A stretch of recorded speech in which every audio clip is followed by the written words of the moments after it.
నా కోసం మా బాబు బంగారం ప్రేమతోటి పూతరేకులు తెప్పించారు వాళ్ళ ఆంధ్ర ఫ్రెండ్ తోటి. నాకైతే ఈ పూతరేకులు అయితే మస్తు ఇష్టం. చిన్నోడు కడుపులో ఉన్నప్పుడు పూతరేకులు తినే వీడియో చూసాను. ఆ కాంచి క్రేవింగ్స్ మామూలుగా లేవు.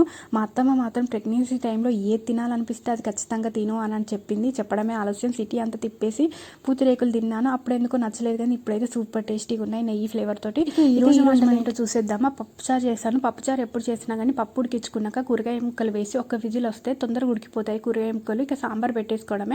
ఇక సాంబార్లోకి అసలైన ఇంగ్రీడియంటే లేదు, కరివేపాకు. ఇక ఏం చేస్తాము, అడ్జస్ట్ అవుదాం. ఆ పక్కింటి ఆంటీని కూడా అడిగాను, ఆంటీ దగ్గర కూడా లేదంట.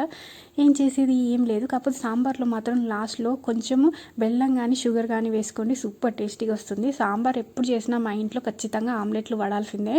బాయిల్డ్ ఎగ్ రోజు పెడతాను కదా, బోరింగ్ ఉంటుంది కదా అని సాంబార్లోకి ఇలాగ ఆమ్లెట్లు వేసి ఇచ్చాను నా పిల్లలకి, మా ఆయనకి.